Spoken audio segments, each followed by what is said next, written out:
एक पति ने किसी पराई औरत के लिए खरीदा लाखों रुपयों का हीरो का हार। फिर मुलाकात हुई इरफान भाई और नक्श की। नक्श ने अनिका को तोहफे में दिया 20 करोड़ का विला। क्या अनिका नक्श के साथ रहने के लिए हो जाएगी तैयार, या दोनों के बढ़ते प्यार को लग जाएगी किसी की नजर? अनिका ने हमेशा से यही सोचा कि नक्श ने वो विला अपने बॉस के लिए लिया है, इसलिए उसने इस विला को अपने दिमाग से निकाल ही दिया था। नक्श कार से बाहर निकला और अनिका के साथ अपने स्टार विला की तरफ बढ़ने लगा। क्या तुम्हें ये जगह पसंद आई? नक्श, मैं जानती हूँ कि तुम चाहते हो कि मैं तुम्हें एक अलग नजरिए से देखूं। भले ही हमारे रास्ते में कितनी ही अड़चने क्यों ना आए, मैं हमेशा तुम्हारे साथ चलूंगी। अनिका का प्यार अब दमकने लगा था। ये सब सुनकर नक्श एकाएक शॉक्ड रह गया था। खड़े क्या हो? अगर तुम्हारे बॉस ने तुम्हें यहाँ देख लिया तो वो नाराज होंगे। चलो यहाँ से, तुम्हारे घर चलते हैं। तुम्हें नर्वस होने की जरूरत नहीं है, ये विला मैंने ही खरीदा है। नक्श, तुम मुझसे झूठ मत बोलो। मैं जानती हूँ कि हम स्टार विला को अफोर्ड नहीं कर सकते हैं। तुम्हें मुझ पर यकीन क्यों नहीं हो रहा है? ये विला मैंने ही खरीदा है। दरअसल मेरी कंपनी ने एक इंटरनेशनल कंपनी के साथ अरबों रुपयों की डील फाइनलाइज की और वो डील मेरे थ्रू ही क्रैक हुई। इसलिए मेरे बॉस ने मुझे कुछ करोड़ रुपए का इंसेंटिव दिया।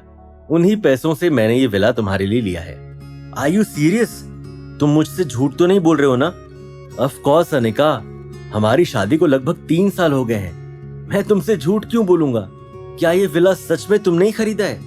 ऑफ कोर्स, तुम यहाँ पर चैन से रह सकती हो। नक्श, मैं अभी मम्मी को कॉल करती हूँ, उन्हें बता देती हूँ कि तुमने एक विला भी ले लिया है।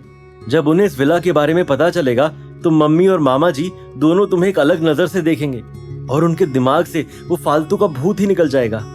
ये बोलने के बाद अनिका ने नक्श को हक किया और उसके फेस पर एक किस दे डाली। उस एक किस ने नक्श को हिला के रख दिया था। उसे समझ नहीं आ रहा था कि कैसे रिएक्ट करे। हालांकि जैसे तैसे नक्श ने अपने आप को संभाला। मुझे लगता है कि तुम्हें थोड़ा इंतजार करना चाहिए। तुम अभी अभी उनसे लड़ झगड़ कर आई हो और अभी ही अगर तुम इस विला के बारे में उन्हें बता दोगी तो उन्हें लगेगा कि मैंने ये विला मेरे किसी दोस्त से बोरो किया है। तुम सही कह रहे हो, थोड़ा वेट करना चाहिए, क्योंकि मम्मी और मामा जी दोनों ही तुमसे नफरत करते हैं। पता नहीं वो इसे किस तरह लेंगे। इससे कोई फर्क नहीं पड़ता। अगर मैं इसी तरह मेहनत और लगन से काम करूंगा तो एक दिन आएगा जब मम्मी जी और मामा जी मुझे पसंद करेंगे। हाँ कार्तिक, क्या हाल है? बताओ, कैसे याद किया? नक्श, क्या आज रात तू फ्री है? हाँ फ्री हूँ। क्या बात है? आज हिमानी का बर्थडे है और उसने मेरे होटल में एक पार्टी रखी है। वो पूछ रही थी कि क्या तू आज रात को उस पार्टी में आ सकता है या नहीं। ओ, हिमानी का बर्थडे, तब तो आना ही पड़ेगा। लेकिन सुन, मैं खुद आ जाऊंगा, तुझे किसी को भेजने की कोई जरूरत नहीं है। नक्श ने कॉल कट कर दिया। नक्श ने अनिका की ओर देखा। अनिका विला को अच्छे से निहार रही थी। इसी बीच नक्श ने अनिका के लिए लंच ऑर्डर कर दिया। अनिका और नक्श ने पहली बार एक साथ बैठकर खाना खाया। लंच करने के बाद अनिका टीवी देखते देखते ही सो गई। अनिका को देखते देखते नक्श को कब नींद आ गई उसे पता ही नहीं चला। शाम को 7 बजे जब नक्श की आंख खुली तो उसने देखा कि अनिका अभी भी सो रही है। पार्टी में जाने का समय हो गया था। रेडी होने के बाद जब नक्श बाहर आया तब तक अनिका उठ चुकी थी। नक्श, तुम कहीं बाहर जा रहे हो? हाँ, वो बॉस का आज कॉल आया था, उन्होंने जरूरी काम से मुझे बुलाया है। तुम मजे करो, डिनर ऑर्डर कर देना, मुझे आने में थोड़ा लेट हो जाएगा। ठीक है, तुम जाओ और अपना काम करो, मैं निकलता हूँ, तुम अपना ध्यान रखना। नक्श अपने स्टार विला से निकल गया। नक्श सबसे पहले सूरत शहर के सबसे बड़े मॉल हाइपर सिटी गया। उसने हिमानी के लिए कुछ लाखों रुपए का एक नेकलेस पसंद किया।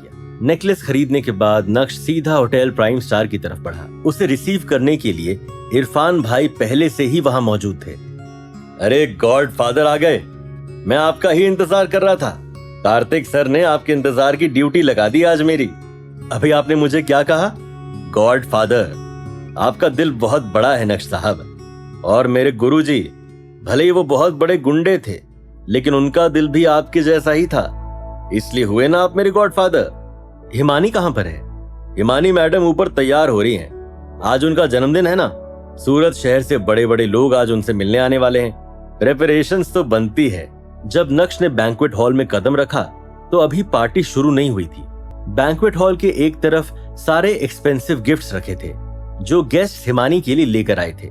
क्या बात है इरफान भाई, आज तलवार या चाकू नहीं निकला? गुस्सा पूरी तरह से कंट्रोल हो गया है। गॉड फादर के मुंह से ये सब सुनकर अच्छा लगा।